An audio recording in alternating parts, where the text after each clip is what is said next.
Monsieur, bonsoir et bienvenue au 19h de ce 7 juillet à la une de l'actualité. Le président de la République adresse ses vœux au peuple algérien à l'intérieur du pays, à l'étranger, ainsi qu'à l'ensemble de la nation arabe et musulmane à l'occasion du premier Muharram. L'avènement du nouvel an de l'Hégire, date hautement symbolique à laquelle le prophète a quitté la Mecque vers Médine. Elle est célébrée à la Casbah d'Alger comme autrefois dans une ambiance de partage.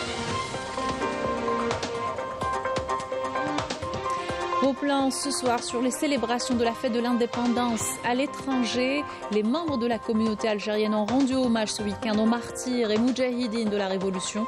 Ils iront à Lyon et Bordeaux.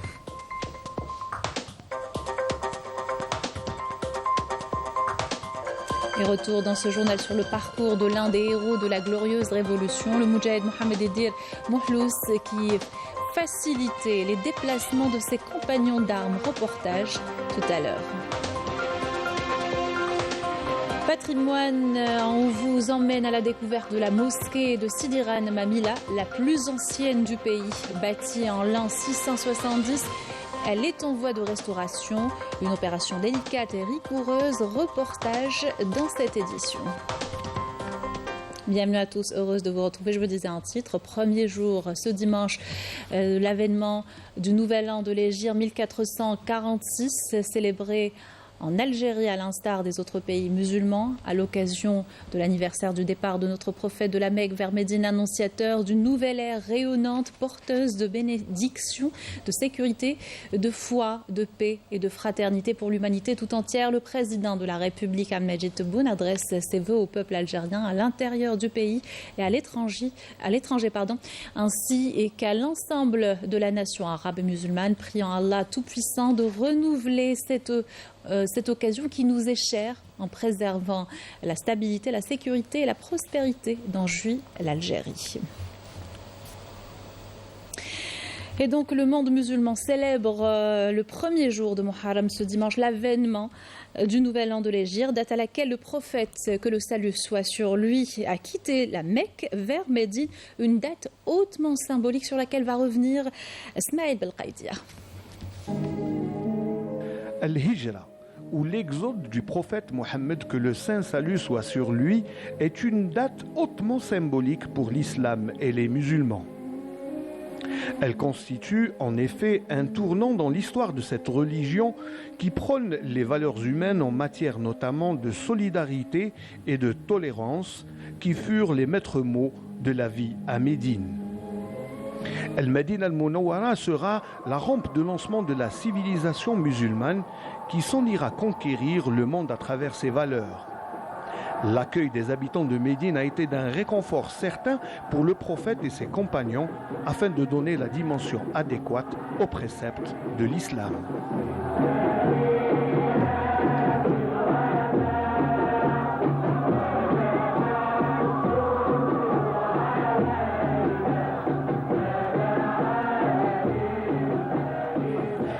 La vie communautaire à Al-Medina a été l'occasion pour le prophète, que le saint salut soit sur lui, de développer les valeurs de la religion à travers notamment la construction de la première mosquée dans l'histoire de l'islam, mais également ce lieu de culte fut le point de rayonnement pour la première société musulmane. قال الله تعالى لمسجد أسس على التقوى من أول يوم أحق أن تقوم فيه رجال يحبون أن يتطهروا والله يحب المطهرين. Pour avoir été un tournant dans l'histoire de l'islam, Al-Hijra fut choisi par les compagnons du prophète pour servir de repère aux musulmans, tant il est vrai qu'elle reste un moment fort de la civilisation musulmane. Et Muharram est célébré partout en Algérie, chaque région a ses traditions, mais souvent l'on se réunit autour d'un repas en famille, dans une ambiance conviviale. À la Casbah d'Alger, cette fête de partage est célébrée comme autrefois. Les rituels et habitudes sont préservés, ce qui attire de nombreux visiteurs. Reportage de Samia Bouarour. La Kasbah, ce lieu chargé d'histoire, de culture et des traditions, attire de plus en plus de visiteurs, notamment lors des fêtes religieuses, dans une ambiance magique et chaleureuse. Pour ce premier Muharram, les familles ici perpétuent les mêmes traditions depuis des siècles. Et c'est la famille Sidi Yakhlef qui nous a accueillis.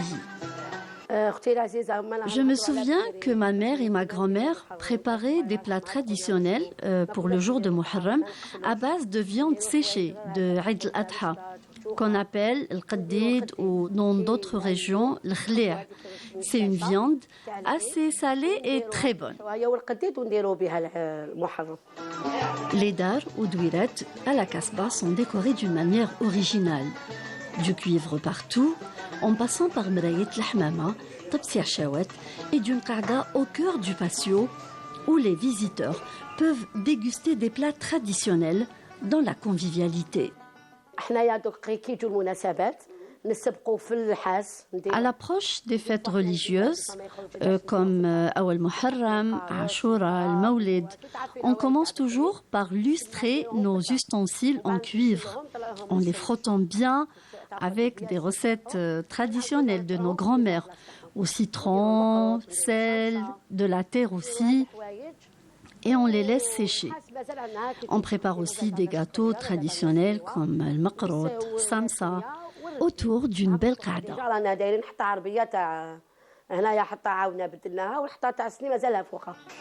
Ce lieu de mémoire continue à charmer et à marquer les esprits de ses convives à travers son histoire chargée de bravoure, des martyrs qui sont passés par là. Dans l'actualité, le décret présidentiel portant création du prix du président de la République pour le meilleur exportateur, publié dans le dernier numéro du journal officiel.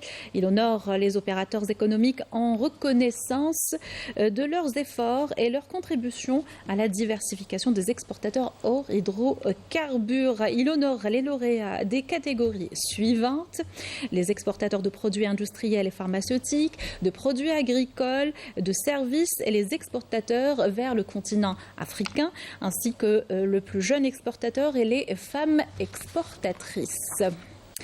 En prévision des présidentielles du 7 septembre, le retrait des formulaires de souscription individuelle, des signatures individuelles, est en cours au niveau de l'autorité nationale indépendante des élections. Pour l'heure, 34 candidats ont pu retirer les dossiers selon l'ANI.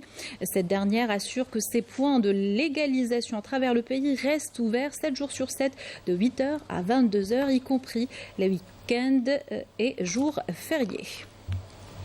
La fête de l'indépendance a été célébrée tout le week-end par la communauté algérienne établie à l'étranger. À Lyon, ils étaient nombreux à se réunir pour rendre hommage aux héros de la nation. La lutte de la femme algérienne était également à l'honneur, nous dit Afaf Belhouchet. Vu du ciel, le château de la Pérouse à Saint-Sorlin-de-Valoir révèle ses 7 hectares sublimés des couleurs de la nation. En effet, c'est ici que la diaspora algérienne à Lyon a célébré la fête de l'indépendance. Cette propriété entièrement algérienne a été récupérée après une tentative d'accaparement illégal. Cette demeure, elle est exceptionnelle. On est vraiment fiers que le pays possède un tel patrimoine en France. Et j'espère qu'on pourra recommencer cet événement chaque année, Inch'Allah. Pour la deuxième fois, la célébration se tient dans ce domaine actuellement en restauration. Le château s'est transformé en un lieu de rassemblement et de mémoire pour la communauté algérienne, venue rendre hommage à nos martyrs. Nous avons organisé un programme assez riche. Nous avons bien évidemment décoré des Algériennes et des Algériens qui ont brillé dans les métiers qu'ils font. Nous avons décoré des étudiants qui ont eu un cursus remarquable. Et nous avons également décoré nos anciens moudjahidines qui sont encore en vie, et qui symbolise par sa présence le rôle de la femme de l'immigration pendant la guerre de libération. Un message particulier aussi pour les femmes algériennes, parce qu'on a tendance à oublier. Les femmes algériennes ont apporté à manger, des armes, des papiers aux moudjahidines dans le Djebel. Et on leur doit un message, je ne sais pas comment expliquer ça. Un honneur. Et elles étaient justement nombreuses à participer à cette cérémonie, tout autant à avoir contribué à son succès en travaillant main dans la main avec le consulat général à Lyon. On poursuit avec les célébrations de la fête de l'indépendance à Bordeaux cette fois, où une cérémonie a été organisée en la mémoire des Chouhada et en l'honneur des Moudjahidines, avec une présence importante de jeunes. Afaf Beloujet.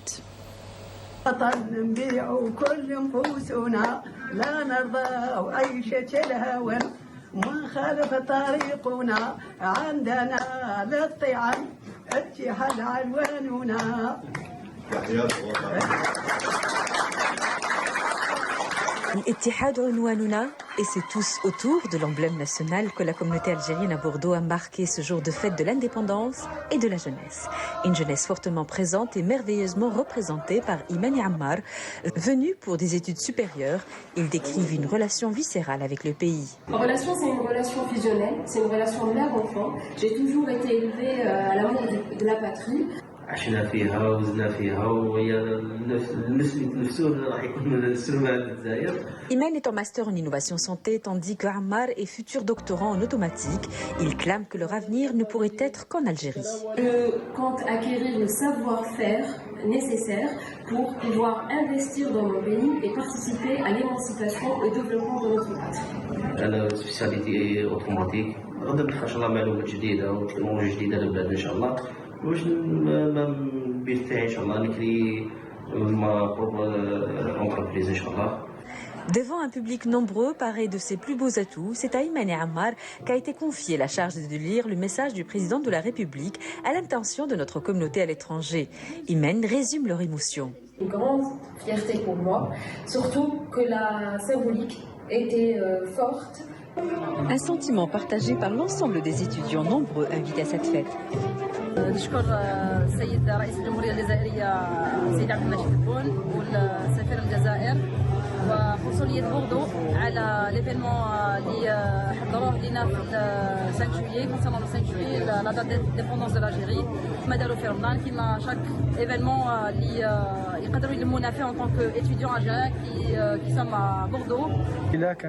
كانت أمسية رائعة وكان فيها اجتماع لكل الجزائريين والجزائريات هنا ببوردو ومنهم طلبة اللي خلاتنا نحسوا بالاستقلال تاعنا وخلاتنا نحسوا بجزائريتنا. À Bordeaux, comme dans tous les postes consulaires, la fête de l'indépendance de cette année revêtait une couleur particulière, celle de l'union autour du pays et l'honneur rendu à ces traditions sous toutes leurs formes d'expression.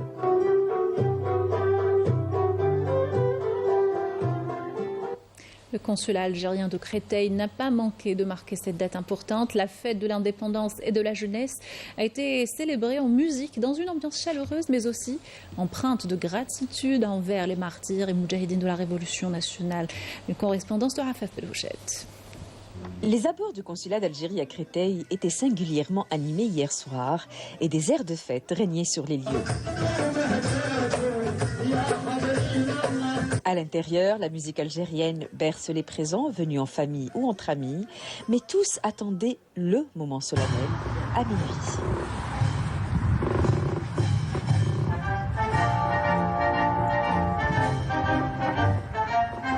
Attendre minuit pour saluer le drapeau, les cœurs pleins de gratitude envers les martyrs et d'amour pour cette Algérie qui les habite.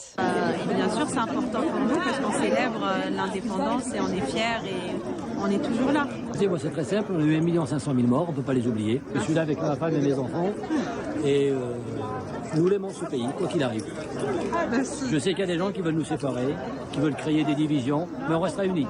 32 ans d'indépendance. تحية للجزائر المجد والخلود لشهدائنا الأبرار. الله يرحم الشهداء فرض على الجزائر. هذا مستقبل تاع الجزائر. المجد والخلود لشهدائنا الأبرار. Même ambiance aujourd'hui au consulat général à Marseille qui a transformé la cour en une véritable salle de réception joliment décorée aux couleurs de la nation avec l'hymne national en guise d'ouverture de réception. Les convives, eux, sont venus de toutes les régions, ornés de leurs plus belles tenues et ont donné à voir l'un des plus beaux tableaux de notre communauté. On vous propose à présent d'aller à la rencontre d'un des héros de la glorieuse révolution, le Moudjahid Mohamed Edir Mohlous. Son combat était entre autres administratif pour faciliter les déplacements de ses frères et compagnons d'armes. Et il avait plus d'une corde à son arc. Les témoignages sur sa bravoure sont également nombreux, comme vous allez le voir dans ce reportage réalisé par Majda Jahmoud à Tizi Ouzou. Nous sommes au village de Eit Yaqoub, dans la daïra de l'Arba'a Natiratan, wilaya de Tizi Ouzou. Ici se dresse une demeure vieille de 200 ans où a grandi Mahlous Mohamed Edir. En costard, Mohamed Edir menait son combat à sa façon. Un fin stratège, il s'est distingué par son intelligence et sa ruse. Son arme était sa connaissance, son courage et surtout des cachets français qu'il s'est procurés pour cacheter par exemple des laissez-passer, aidant ainsi ses frères d'armes à se déplacer plus facilement. Tous les moyens sont bons pour arracher la liberté et c'était justement le credo de ce Moudjahid qui a su leurrer l'administration coloniale. Mon père, c'est pas le bonhomme de terrain, mais c'est lui qui dirige, celui qui vit. Et à cette époque, il avait des documents, des cachets de la République française. Tous les documents, c'est-à-dire les cachets, les tampons et les cachets de la préfecture d'Alger police, tous les cachets identiques. C'est avec ça qu'il fait les laissez-passer, les passeports, les cartes d'identité, surtout les laissez-passer aux personnes qui montent maquis. Il y avait beaucoup de jeunes qui voulaient s'engager, c'est-à-dire prendre les armes. Son frère, Ami Achour, âgé de plus de 90 ans, nous replonge le temps d'une journée dans ce qu'a été l'Algérie avant l'indépendance. Entouré de ses neveux, il nous parle du parcours héroïque de son frère. Il se remémore le passé avec émotion.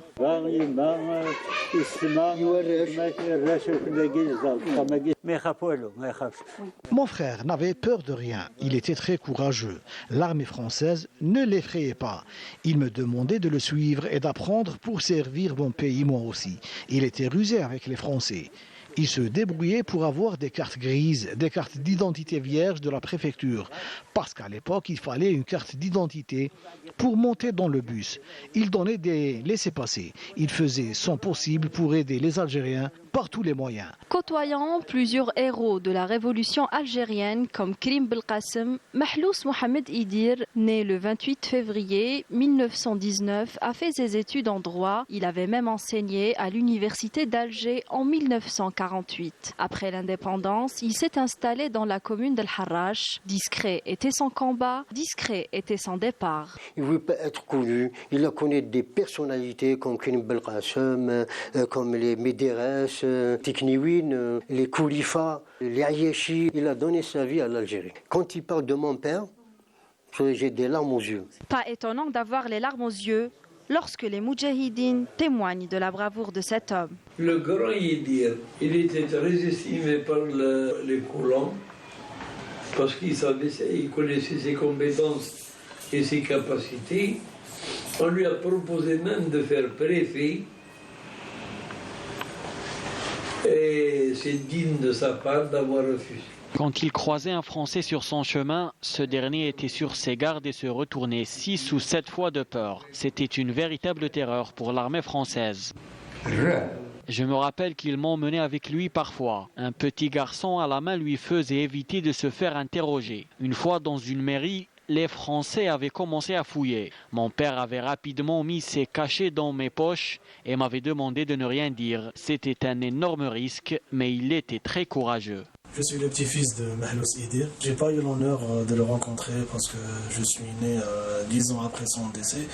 Mais mon père me racontait toujours ce qu'il a fait pour le pays. Il est notre idole, notre fierté de la famille. Il a sacrifié sa vie pour l'indépendance de l'Algérie. Mon grand-père était un intellectuel. Il encourageait toujours ses enfants à se concentrer sur leurs études. Mes parents ont fait la même chose pour moi et alhamdoulilah, je suis aujourd'hui un docteur en médecine dentaire. Peu connu dans les écrits de guerre, ce héros n'était pas sur les champs de bataille, mais dans les couloirs de l'administration coloniale française, où il utilisait la ruse pour contourner les restrictions imposées aux Algériens. Bismillah, bismillah, on a de l'Algérie. Bismillah, bismillah, on a de l'Algérie. Son engagement et son sacrifice montrent que la lutte pour l'indépendance ne se limitait pas aux actions armées, mais incluait aussi des actes de bravoure intellectuelle et stratégique. Mahlous Mohamed Idir s'est éteint en 1978 à l'âge de 59 ans. À l'étranger, il y a quelques minutes du vote pour les législatives françaises en deuxième tour déterminant. Les premiers chiffres annoncent l'alliance de gauche, le nouveau Front populaire en tête devant la coalition du camp macroniste et le Rassemblement national. Aucun de ces trois blocs n'obtenant la majorité absolue à l'Assemblée selon les premières estimations des sondeurs. Rafaf Belouched, notre correspondante en France, revient sur l'ambiance qui a régné lors de ce deuxième tour. C'est le jour de vérité pour la France, le jour où les électeurs doivent affirmer leur soutien ou au contraire faire barrage à l'extrême droite. À ce stade, la seule certitude est la volonté de participer, confirmée par un taux de participation aussi élevé que pour le premier tour, qui s'élevait à 59,71 à 17h et pourrait atteindre plus de 67% à 20h. Chacun sa motivation. On voit qu'il y a de plus en plus de racisme depuis le premier tour. On voit énormément de vidéos qui circulent avec des insultes envers des gens. Et c'est de manière gratuite, on avait l'impression que c'était caché. Et dès qu'il y a eu le premier tour, en fait, c'est libéré. Il y a de plus en plus de vidéos comme ça et c'est pour empêcher ça que je vais voter le premier. On sent que les gens le prennent très à cœur, peu importe pour qui ils votent. Et puis on sent que ça appelle aussi facilement des violences, encore plus facilement que d'habitude, dans la rue, dans les conversations, etc. Donc je pense que c'est pas le moment de rester inactif, quoi. Et pour cause, l'ambiance de la campagne entre les deux tours était délétère, marquée par des insultes, des agressions physiques de candidats et de couleurs d'affiches, ainsi que la libération de la parole raciste et antisémite. Cela a fait même écho jusqu'au Haut Commissariat des Nations Unies aux droits de l'homme à Genève. I'm always worried when I hear narratives that denigrate the other, that dehumanize the other, that make scapegoats. Je suis particulièrement inquiet quand j'entends des narratifs qui dénigrent et déshumanisent les autres, les réfugiés, les minorités comme bouc émissaire. On doit être vigilant, particulièrement en Europe où l'histoire nous a appris que c'est annonciateur du pire. The denigration of the other is a harbinger for worse to come. Quant à la tendance, elle demeurait favorable aux héritiers du Front National malgré l'étalage quasi quotidien d'un florilège de racisme et d'incompétence selon les médias français des candidats à Rennes. Du côté de la gauche, plus de 200 candidats de la gauche et du centre s'étaient désistés, transformant des dizaines de triangulaires favorables à Rennes en duel beaucoup plus serré. Cependant, certaines discrétions suggéraient une assemblée équitablement partagée entre l'extrême droite et la gauche. Il semblerait donc que la dissolution de l'Assemblée nationale française, qui était censée clarifier les choses, pourrait bien les avoir compliquées et aggraver les problèmes chez les Français, qui appréhendent une nuit électorale électrique. Face à d'éventuels débordements ce soir, 30 000 policiers seront mobilisés, dont 5 000 à Paris. Sport, athlétisme et coup de tonnerre de Jamel Sedjati au meeting de Paris-Charletti.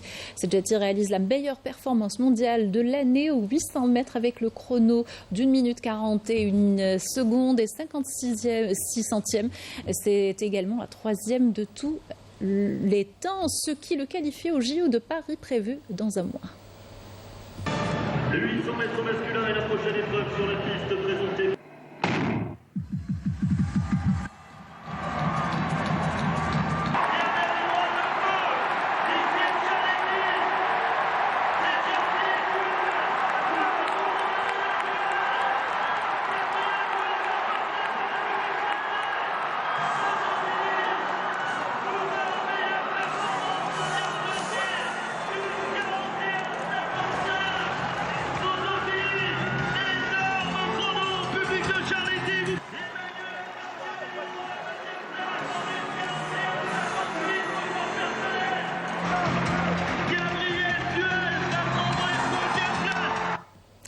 Qualification également dans la journée de l'athlète Bilal Tabti aux 3000 mètres steeple après avoir totalisé 1186 points. Il rejoint ainsi 6 autres coureurs dans différentes catégories avec cette Jati. Un total de 46 athlètes ont validé leur billet aux Jeux Olympiques de Paris. Football féminin finale Coupe de la Ligue. Le CF Akbou a remporté la Coupe de la Ligue après avoir battu le CR Belouizdad sur un score de 4-2. Les filles d'Arbou ont soulevé leur 3e trophée cette saison après le championnat d'Algérie, la Coupe d'Algérie, une première dans l'histoire du football féminin. Autour d'un pays, on va parler patrimoine, on vous emmène à présent à la découverte de la plus ancienne mosquée du pays. La mosquée de Sidi Ghanem, bâtie en l'an 670 à Mila, est en voie de restauration. Une opération délicate et rigoureuse dans le but d'en faire un musée. Reportage de Mariam Damis. Bâtie en l'an 59 de l'Hégire, correspondant à l'an 670 par Abou Muhajir Dinar, la mosquée Sidi Ghanem de la wilaya de Mila est la toute première mosquée d'Algérie. Un témoin précieux de l'histoire islamique et architecturale du pays. La mosquée est très simple sur le plan architectural, car elle fut l'une des toutes premières mosquées. Elle s'étend sur une superficie d'environ 700 mètres carrés et a été construite avec des matériaux de construction anciens. Durant la période coloniale, la mosquée a subi de nombreuses modifications, comme le remplacement du toit, la démolition du minaret, sans oublier qu'une partie de la mosquée a été transformée en écurie. La restauration de la mosquée est un projet ambitieux qui vise à redonner vie à ce monument tout en respectant son intégrité architecturale. Mon rôle en tant qu'archéologue est de superviser les travaux de restauration ainsi que la découverte d'éventuels objets dans le site, en plus du processus de tamisage qui se fait à l'extérieur.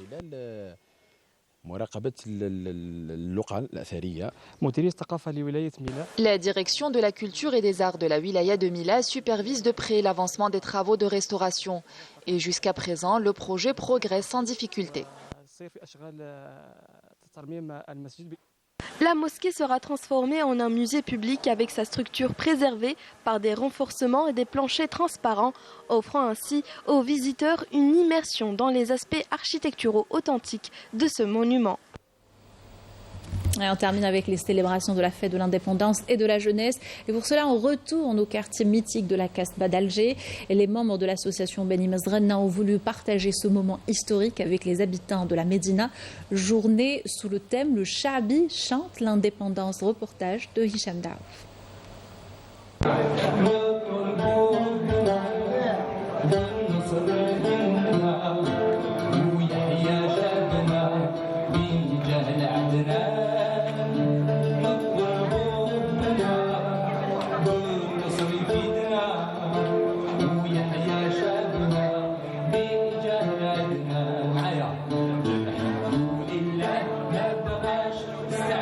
Le Chaabi chante l'indépendance. C'était le thème choisi par les habitants de la Casbah pour célébrer une date sacrée.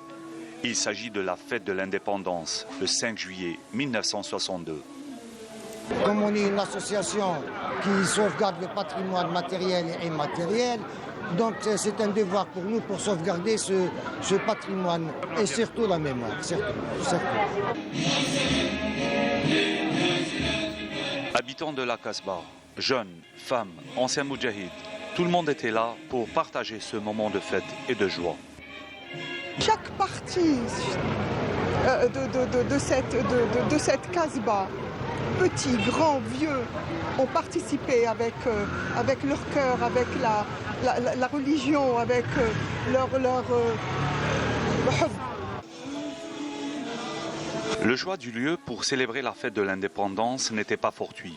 C'est ici que le doyen de la musique Chaabi a chanté sa chanson célébrant l'indépendance. Alhamdoulilah, ma istimar fi bladna de Cheikh Allah yarhamou, le Hajj Mohamed Allah yarhamou, qui l'a écrit. Et aujourd'hui, elle est reprise par la nouvelle génération. Donc, c'est une chanson immortelle. Alhamdoulilah.